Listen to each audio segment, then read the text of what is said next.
Hello, Divines. My name is Alyssa. I am a twin flame and empowerment coach that specializes in twin flame traumatic bonds and healing from them. I also specialize in detachment. It always just feels like a lot to say with that. I usually have to record that like 3 times.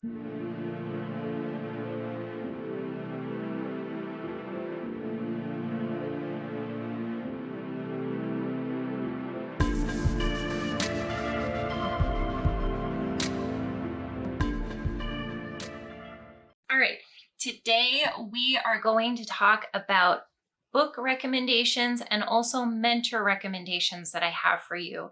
Now, this video is not intended like you have to run out and soak up all 10 of these recommendations that I am making. They are going to be for some people and not for others.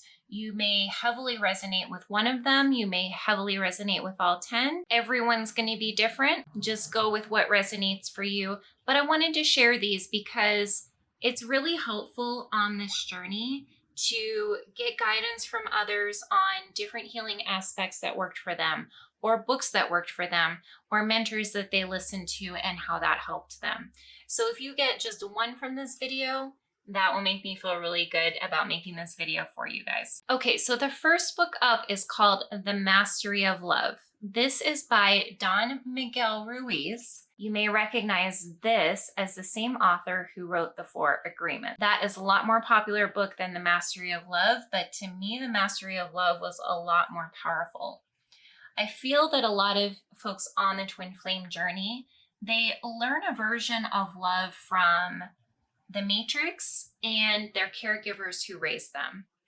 And that's not necessarily, in fact, most of it should just be thrown in the trash because it's not the correct version of love.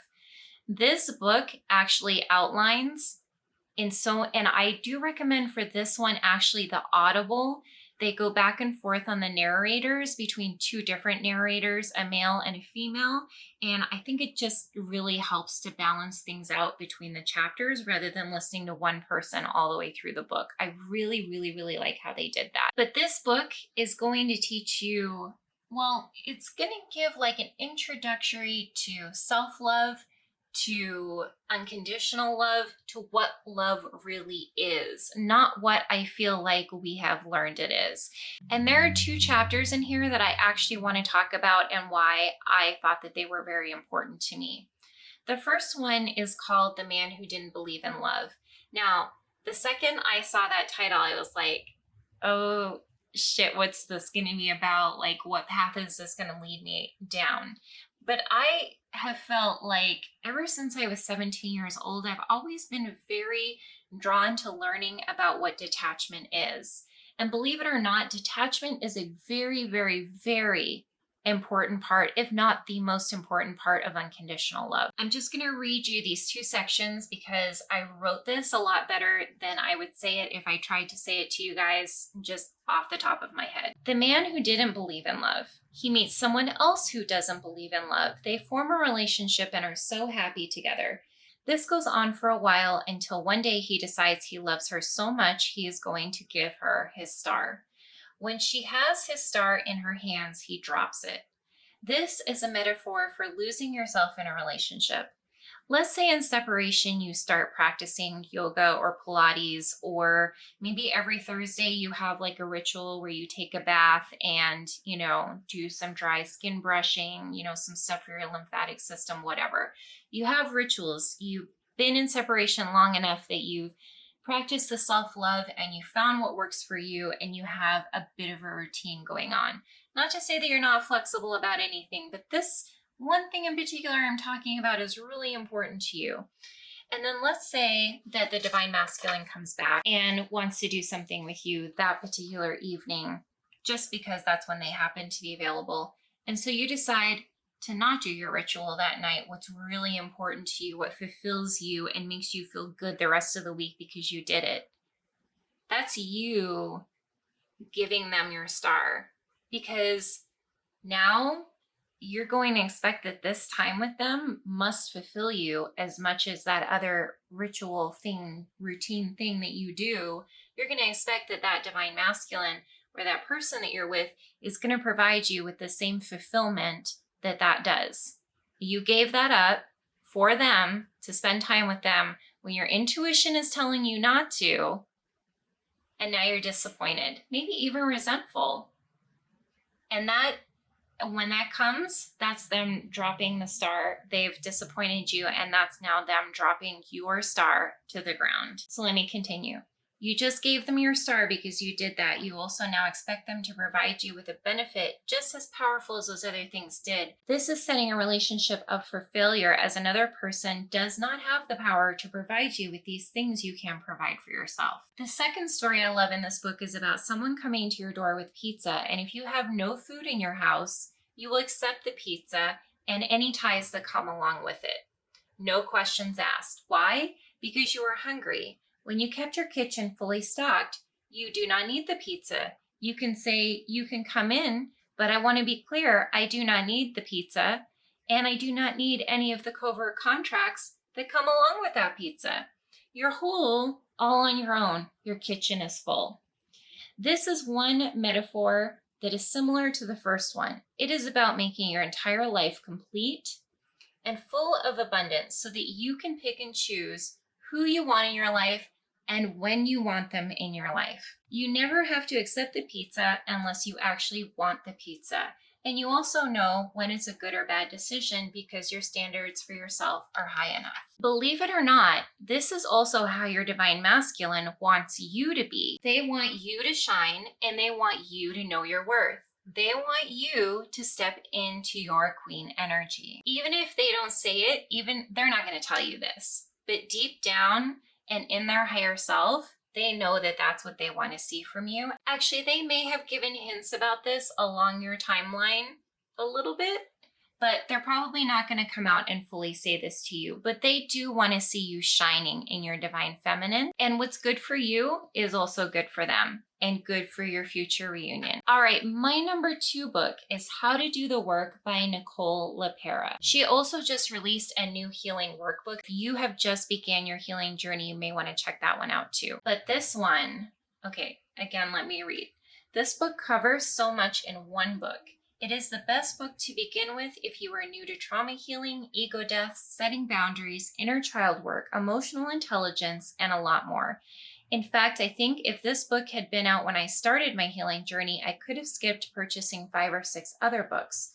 So my personal recommendation with this one is to read this, then supplement it maybe by other books where you feel like you need to go into more detail, or by then going into healing intensives and working with healing facilitators. If you don't know what I'm talking about with intensives, basically they're like 5 to 7 day, I guess you could call them workshops, but they're so much more than workshops because they're one-on-one with healing facilitators. So you're in a small group working with a highly trained trauma therapist or professional. All of these things open up to you the necessary branches of what needs to be healed along the way before union can begin with your twin flame. All right, the third book recommendation that I have is The Power of Attachment: How to Create Deep, Lasting Intimate Relationships by Diane Poole Heller. This book covers in depth the different attachment styles. So you may already know some things about attachment styles. You know, particularly they go over anxious attachment, avoidant attachment, and secure attachment. And then it even gets further broken down to disorganized. I think there's a fear avoidant. I think there might be one other kind, I'm not sure. It depends on which book you're reading, which mentor you're listening to, and how far into detail they go into them. But if you haven't studied this at all, or if you want a new perspective on the avoidant, because this author is the only one that says avoidance can change. She clearly says in the book that it probably takes about 2 years for them to, like, if you were to start a relationship with avoidant, you've got at least 2 years of consistently showing them what love is and that you will be there for them no matter what, like that you're not going to run away. That's a very hard work for someone to do. I'm not advising reading this book and trying to do that with an avoidant without any kind of professionals to help you. I don't see any good coming of that. But reading the book and seeing that it can happen, I think is very valuable. There may be some people that are strong enough to be in that kind of relationship. If they have 100% done all their healing work and their inner child does not flare up at any point, maybe they could do that. Anyways, the point is this author does say that avoidance can heal and they can change. Now, on the twin flame journey, I really think that divine masculine that is still in the avoidant phase, they should do that work themselves. We're not on a soulmate journey. We're on the twin flame journey. We heal in separation apart from each other. But if you are new to learning about attachment styles, I think that this is a great book to start with. A lot of the other books that are out there on Amazon that are really, they're priced at like, I don't know, $4.99 or $5.99 each, and they're only sold in ebook version. Those are going to keep you in a perpetual state of anger and very negative emotions about the whole aspect of attachment styles. Diane Poole Heller is the only one that I've seen that's written about it from a healing, like she actually works with avoidance or anxious attachment styles in her office. She's not just writing about, all the negative aspects. She's giving the whole picture, the bad and the good, the beginning and the end. She's showing so many details that other authors don't just talk about, where they usually talk about just the negative aspect of each one. Okay, the next one that I'm going to talk about is one that I have mentioned probably quite a few times in my videos. It is The Truth by Neil Strauss. I think this one is my personal favorite. This book is not necessarily going to give you steps on how to heal or how to do the work, like Nicole's book or like the other books that I've mentioned. It's a personal story by Neil as he goes through phases of cheating on his girlfriend, who I actually believe on some level is his twin flame, even though he doesn't come out and use the term twin flame in any manner at all. He doesn't use spirituality terms, divine feminine, divine masculine, or any of that. But if you go through the story, like, you'll see the healing journey, and that's what's important. This book actually was the one that sent me off to do my childhood trauma work at the Meadows in Wickenburg, Arizona. I'm going to do an upcoming video on that to talk more about that experience. That's going to be a very emotionally heavy video, so I'm going to really prepare myself for that one. But basically, in a nutshell, what happens with Neil is he cheats on his girlfriend. He believes, like a lot of the unawakened counterparts that we have before they become divine masculines, they're off doing things in their life that they believe is the right thing to do. Now, you as the awakened divine feminine, you can see otherwise, right? I mean, you can see things that they're doing or how they're not interacting with you, and you're like, this just doesn't feel right. This isn't right. But believe you me, when they are on this path, this is the path that is going to lead to the lessons, to the tower moments, to the parts of their experience that they have to go through. So when Neil was on his journey, he had just cheated on his girlfriend. He was very convinced that polyamory was the answer to his life, that this is what he needed to go off and do. And he did it at a very extreme level. I mean, this guy is a lot like me. He doesn't do something just half-assed. He goes and he does it, like all of it. Like, he went to sex clubs in LA. He went to sex retreats. He had 3 girlfriends in a house. And then, when all of that didn't work out and none of it felt fulfilling and whatever, then he actually, and if you want to read the story for yourself, you may want to just cut off and go to the next section so that you can read the book and get what you need to get from it. But I will tell you to see, before I go into the rest of it, just to see a divine masculine going through his actual healing. Hell, just a man going through his healing journey, what it takes, the mistakes that he has to make, and the decisions that he has to make to actually heal for himself, but with her as a catalyst. That's the point to this story. And now I'm going to tell the rest of it. So when all of the polyamory, the sex retreats, the sex clubs, having as much sex as he wanted.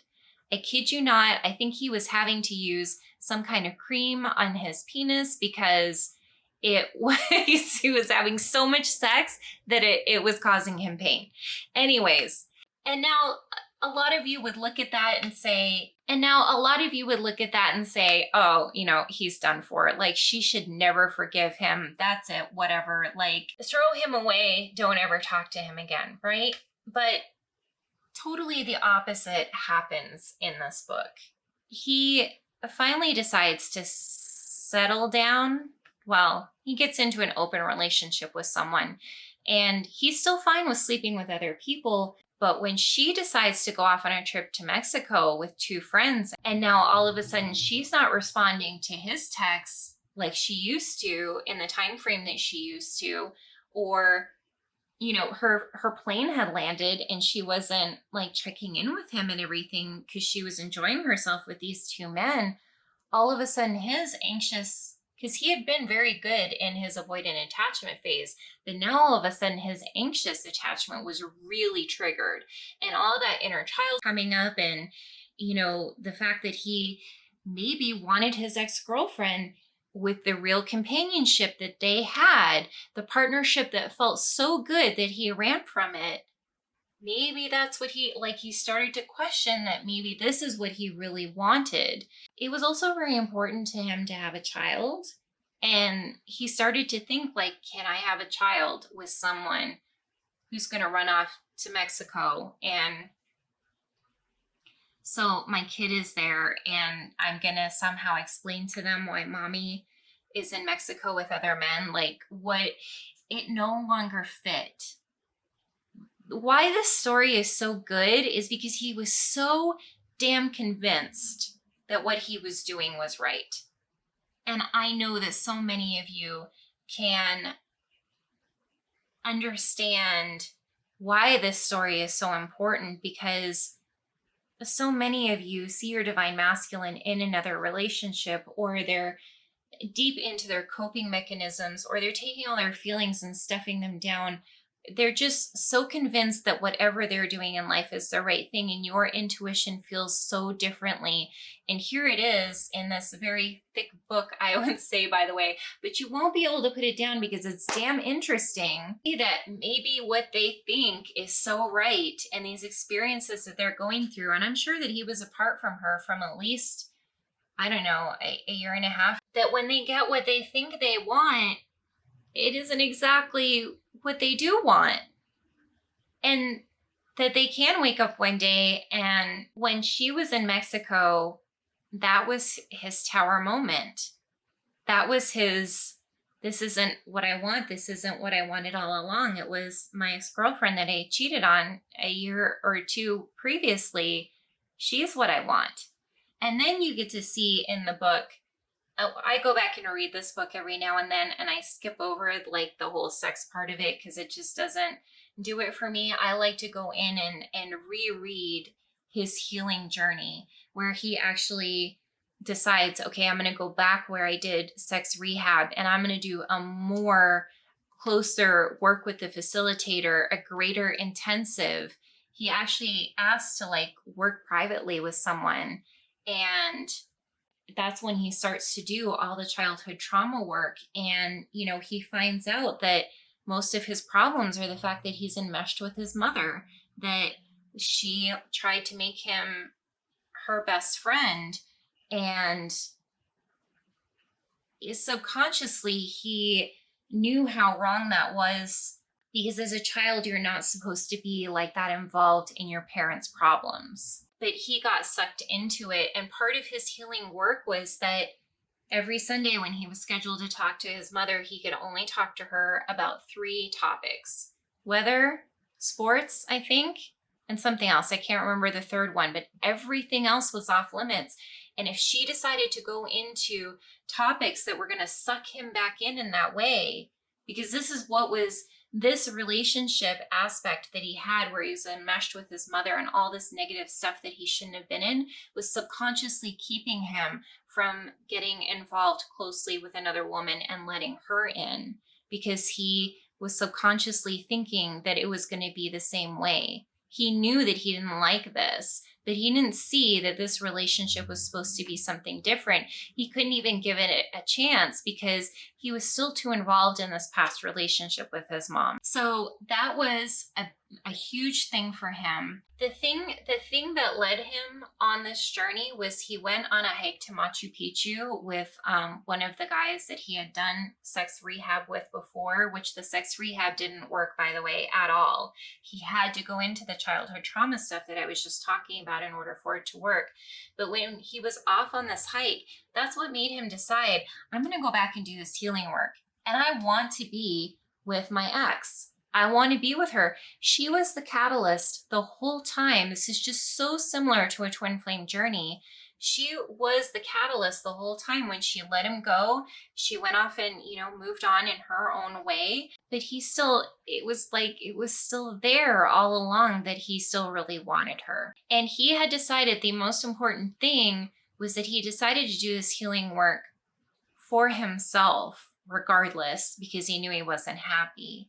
But like I said, she was just the catalyst drawing him along the whole time. I mean, it was in his back pocket that he wanted to be with her. And he planned everything out and made these really grand gestures when, he did decide to go back and try to make things work with her.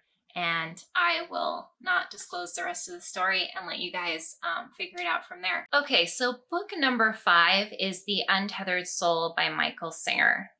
I did actually try to purchase some of his other books, but I don't really think any of those other ones are as good as The Untethered Soul.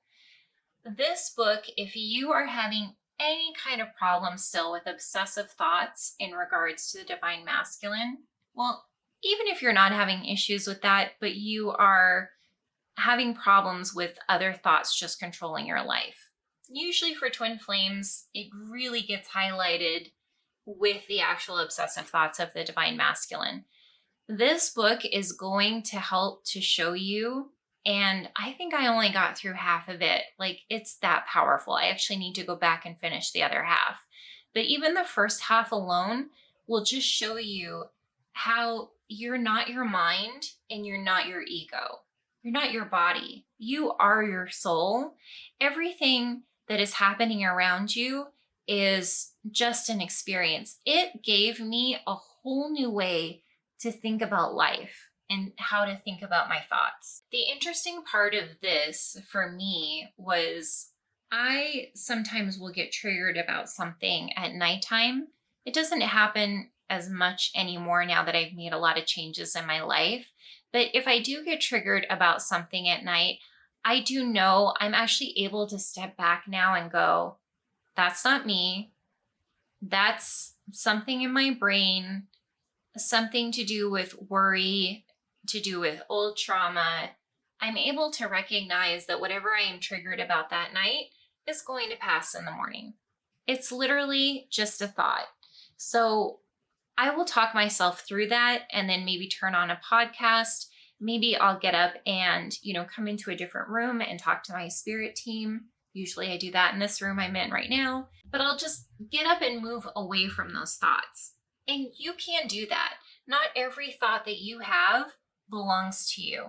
So there are going to be, like, one day I saw somebody make a TikTok and they were like, see this really cute animal? And then why do I think about smushing it?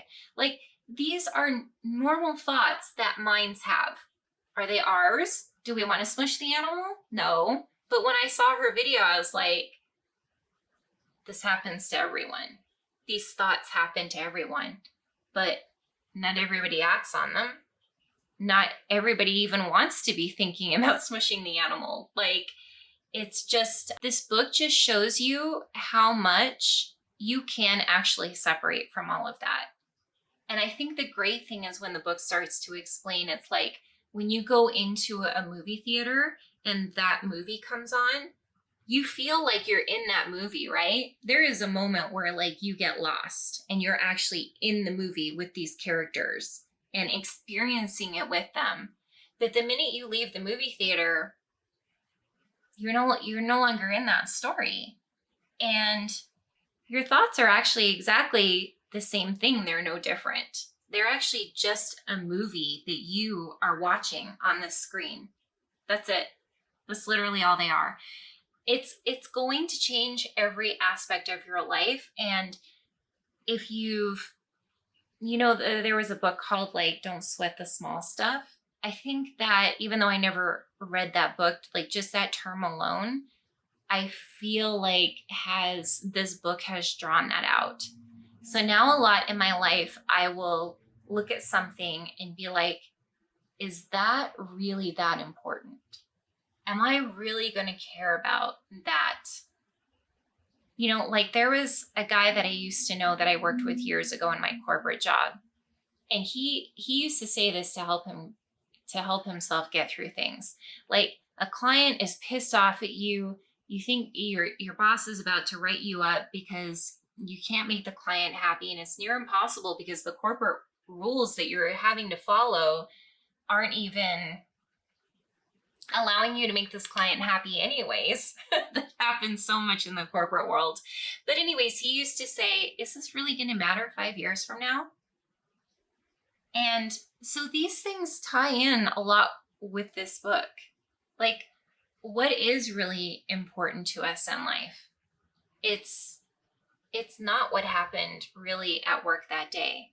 Who cares? There are more important things that you care about in your life.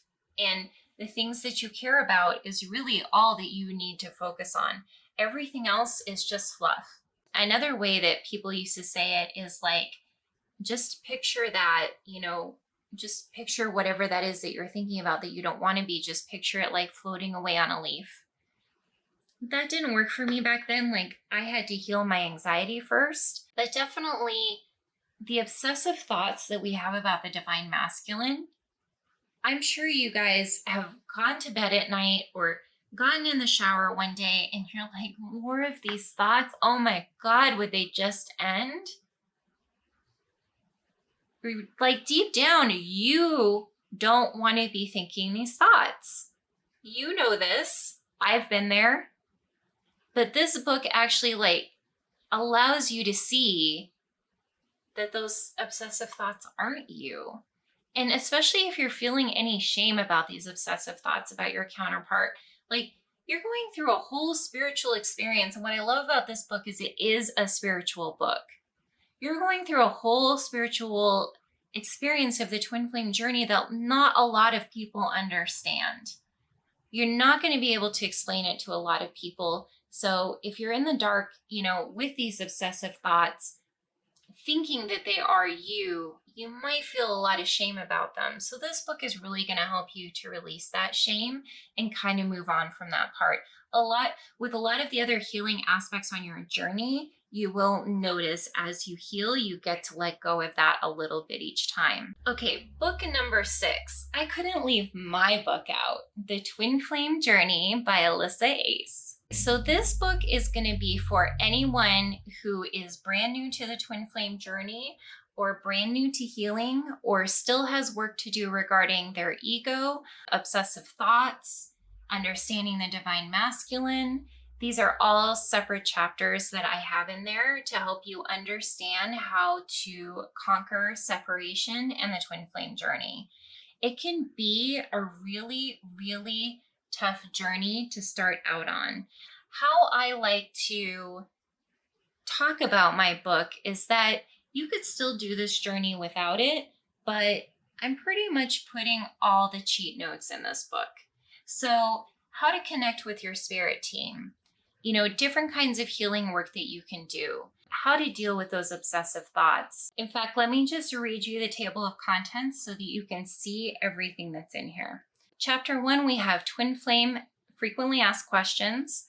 Number 2, what is the purpose of twin flames? Number 3, why separation is a blessing, not a punishment. Number 4, the right way to do healing work. Number 5, do you need a twin flame coach?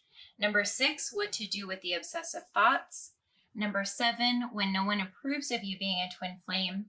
Number 8, why hermit mode, aka cocoon phase, is necessary. Number 9, why your counterpart needs you to heal. Number 10, what you need to know about the divine masculine runner. And number 11, what your future will look like with your counterpart. I even cover stuff about divine masculine, divine feminine, unhealthy, masculine and healthy feminine. There's so much that I can't even fit into a video that's in this book. But I kind of compare this to the book that I was talking about earlier, Polipara, and how she kind of threw just a bunch of things in one book that helps you with the healing journey. This is kind of the same way I wrote my book, but everything to do with the twin flame journey. Number 7, The Habit of Being Yourself by Joe Dispenza. If any of you are not convinced about how meditation can change your life, this is definitely the book to pick up. And I think that this ties in really well with the Untethered Soul.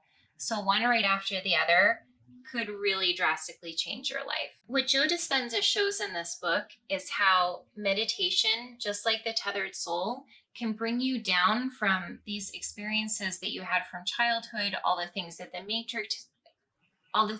Matrix has taught you, and really shows you how to get close to your soul, close to who you really are, and to connect with that so you can leave a lot of this that might be hurting your life behind. A very important part that I got from the book was he thoroughly explains how when you try to make any kind of change, how the ego and the mind will team up together to play tricks on you and basically try to talk you out of making that change. So let's say, for example, that you decided that you're going to do a new workout routine. You've already written down that you're going to do it on Monday, Wednesday, Friday, and Saturday. You've decided on who your trainer is going to be, how long you're going to spend. You've bought workout outfits, but your mind and your ego, because you've decided to change something up, they will play tricks on you. Like that first day that you decide to go work out, or maybe not until the third day that you decide to go work out, when they're like, oh, she's really serious about this. They're going to actually they're going to work with the body to like make you feel not so well that day. And you're like, oh, maybe I should skip it today. And then on the side, they're like, yes.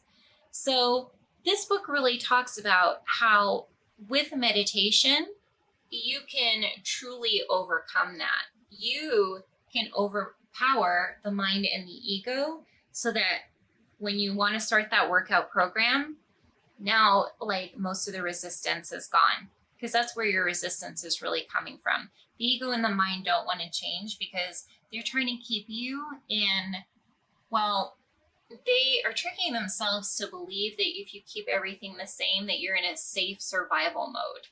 But it's keeping you from fulfillment and it's keeping you from happiness. This book is so good that if I get a chance to do like a workshop with Joe Dispenza, I'm definitely signing up. All right, so my last 3 are not book recommendations at all. I'm gonna actually recommend some YouTuber mentors that have meant a lot to me, and actually I still watch all of these because they help me on a daily basis. So the first one that I'm gonna recommend to you is R.C. Blakes. This man, I'm not sure if he is a reverend, if he is a pastor, if he is a bishop. I think I've seen him called all 3. Anyways, I call him a pastor.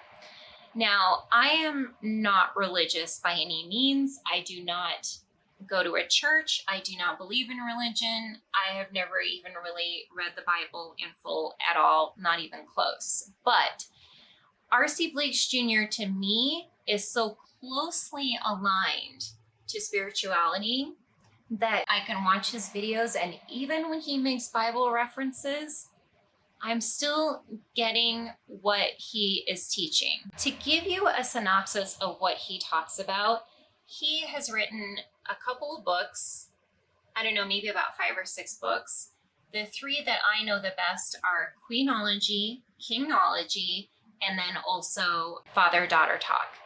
Father-Daughter Talk was completely groundbreaking for me. When I read that book, I wish that my father had given me that book or had that talk with me when I was 10 years old, when I first started to be interested in boys. Or maybe I was 13. I think I was 13 was when I really started to take an interest in boys. And my dad kind of just laughed off the whole topic. And I really wish that he had sat down and had that conversation with me. There are things that I learned about men in that book that no one has, not even my friends, have pointed out to me.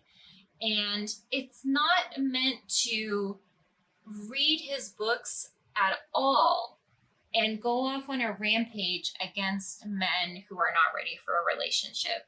That doesn't do any good, and that is not ever the point of anything that I would teach you guys. If anything, that's just harming society and is stopping people from healing, including men, because all it does is shame people. But I will tell you one part of this book that really stood out to me was that he said that a man can actually sleep with a woman that he hates. Just let that sit with you for a second. A man can actually sleep with a woman that he hates. We can't do that. Us as women, unless we're completely messed up trauma-wise, like messed up, I don't even know if we could. I don't know. I have never actually, no. I don't know if that's possible. If it is, if you've been able to sleep with a man that you hate, put that in the comments below.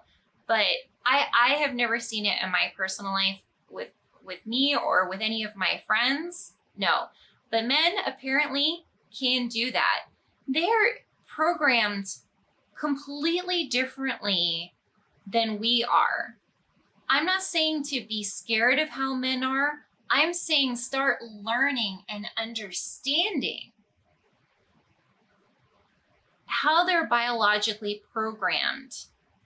It's like the movie Think Like a Man. It's along those lines, but R.C. Blakes goes way more into detail about how a man should love you, when a man doesn't love you, when is the right time to leave. His videos alone on Queenology, if you are not in your queen energy yet, and like I said, he does Kingology too, so if you are a guy listening to me and you're more interested in being, you know, the divine masculine king in your life, I don't think he does a lot of videos on Kingology, but I think that he has one out there if you search for it, and he also has a book on it. But I know, I'm sure there's like 82%, 92% of who is following me on this, subscribe to me on YouTube, is female divine feminine. So I'm going to speak to you right now. The stuff that he teaches on Queenology and what you should be doing in your life before that divine masculine is there. And again, he doesn't use the terms divine feminine, divine masculine, but what he's talking about is divine masculine, is divine feminine. The stuff that he explains about how you should be before you can even be ready for that divine masculine is nothing I've ever seen anybody else talk about. His information and advice is invaluable. And he is another one of these men that has a personal story behind it. When he met his now wife, she was more interested in commitment than he was. And when he wasn't really willing to play ball, I guess, she left him and went and started dating someone else. And in that time that they were apart, he woke up. You know, same thing I'm telling you guys about all these guys that I tell the stories about. Neil Strauss, Adrian Grenier, R.C. Blakes is just another one. There are many stories out there like this where the divine feminine leaves and he's like, wait a second. Like, what I thought I wanted isn't what I wanted. I want her, and I want commitment with her, and I want partnership with her. They do work together. They do some videos together, but he does most of his work talking to us, trying to help us on our side, trying to tell us about the man that he was before he realized what he wanted. He even just did a video, and this is so great, and my follow-up video that I'm going to be doing later this week is about the same subject, only I wrote it before I saw he came out with his video, but it was the power that you hold as the woman who leaves. I would highly recommend going and finding that one. And just anything else, you know, if you're meant to listen to him, I'm sure Spirit will choose and pop up in your YouTube recommendations other videos of his that will be aligned to you. Now, there are a couple of religious aspects that he may lean off into. I just want to say in advance that I don't agree with those. But for the topics that I have just talked about, I 100% think that this is invaluable information for any divine feminine on the twin flame journey. All right, the second YouTuber that I'm going to recommend is Jake Woodard. So he goes heavily into, and if you have the means, I would do a course with him as well. He goes well into the topics of divine masculine and divine feminine. He talks about, I guess people call it like the toxic masculinity. I think he calls it the unhealthy masculine. He may call it toxic. I don't know. Either way, it's basically like the feminine. I think he calls it wounded. The wounded feminine, the wounded masculine, and then the divine feminine, the divine masculine. He is also the one that taught me, and I very much appreciate this because if you listen to a lot of twin flame coaches, they will say that the divine masculine and the divine feminine just needs to be balanced in each individual. Bullshit. That is not right at all. Unless that completely resonates with you and you're aware of something that I'm not aware of, throw that in the trash. Each one of us is actually supposed to be in a core divine feminine or divine masculine. So I grew up in my masculine core, but it did not help any of my relationships because at my core is at, or who I'm supposed to be in this lifetime or whatever that I'm aligned with, is supposed to be my divine feminine. I can't even be too heavily into my divine masculine anytime now after Jake's teachings. Anytime now that I go too heavily into the masculine, I can't. Something feels off. Something feels not right. And every day it is a challenge for me to step forward and get in that feminine core, to try to move my hips more, to try to even just imagining a divine masculine in my life and how he will lead and how he will support and provide for me. My whole life I've supported and provided for myself, and I used to identify with money so much that I'm going to keep the good parts of that, but I'm also going to allow myself to be open to the divine masculine coming in and doing those things for me so that I can surrender and feel safe. I believe that Jake explains these things in a way that no one else has, that will help you understand and maybe even help you identify, because it was during one of his workshops and I asked him the question, that I kept acting like the masculine in my relationships, but then when they wouldn't lead, I would feel miserable. So which am I?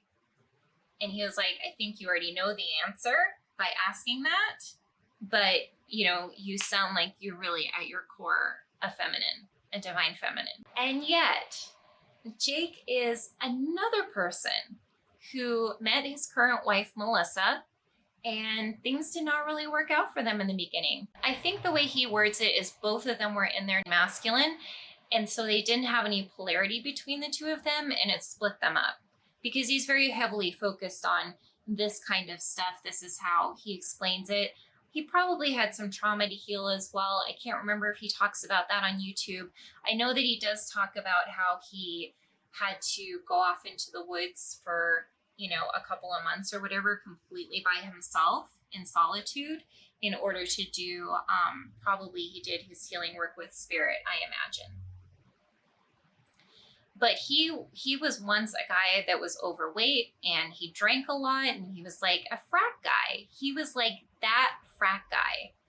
Another guy that you would say had no hope, no chance of changing, whatever, and now he's out there teaching about spirituality. Okay, so my very last recommendation, so number 10, although number 3, and this one's hard to say it's a YouTuber, because if any of you have listened to Abraham Hicks, it's not like there's an Abraham Hicks channel. I'm not really sure how this is done. I think people sign up for subscriptions or whatever, and they get stuff from the workshops, and then they post it on their YouTube channel. But anyways, there are tens, maybe hundreds of people who post this Abraham Hicks content. So wherever you can pick that up in a search, and my spirit team surprises me on what they send me through YouTube from Abraham Hicks. I also want to point out that Abraham Hicks may be something that you connect with right away, and it also may be something that will take time to connect with. I was just talking in a previous video about my personal update. My mother connected to the Abraham Hicks stuff instantly, but for me, it took me well over a year to fully understand it. So if you start listening to it and you can't quite grasp it, don't give up on yourself just yet. Don't try to spiritually bypass either, because if you go too far into it and you're not understanding, but you try to force it, that's where you can get into spiritually bypassing. That's where law of attraction and all that stuff gets bad and people start complaining about it. Take it in doses that you can manage, that makes sense, so that you can remember a little bit at a time. Start to understand law of attraction and abundance. And there are times when, even in, like, as Esther's talking, as she's channeling Abraham, there will even be little glimpses that you will get about the Twinflame Journey and why it makes sense. Because in the Abraham Hicks teachings, although they don't use the word detachment, that is basically what they are teaching. Abraham talks a lot about being in your vortex. So when you're in your vortex, if you can think for a second right now, something that happens in your life that you just feel like you're almost on a high, like nothing can bring you down at that moment. Like you're not thinking about anything negative in your life. Everything's great. That is when you are in your vortex. What Abraham talks about is the goal in life is to stay in the vortex as much as you can. If you can do that 60% of your life, as I will say, you still need days where you don't feel great. You feel sick. You feel like you need rest. You can't be in your vortex all the time. You are human. But if you can do it 60% of the time, if you can get there, your life and how you see life will change. It's hard to go into too much detail about Abraham Hicks because there is so much that they cover and there are so many questions that people come to them with. But one thing that really stands out to me is like the letting go of it aspect. Like allowing but letting go. And if you can find that balance in life, that's where everything just becomes beautiful. But the point that I wanted to say about the vortex, you do have control over that. So if there is a hobby you have been waiting to do that will allow your creative outlet to come out and make you feel really good about life, if there is a new business that you have wanted to move on to, if there is a new place you have wanted to move to, a new house that you have wanted to move to, any change that you have wanted to make in your life that, you know, only an ego death is standing in the way of, but has really meant a lot to you, any one of those little changes that you can make may put you in that vortex more time, may help get you to that 60%. You may only be in the vortex right now 5 or 10%. That's where I was before I did all my work. Now I would say I'm at a good healthy range of 40 to 60% in the vortex, and life is completely different. So anyways, like I said, give that a try. Don't force it upon yourself. Don't force any of these things upon yourself.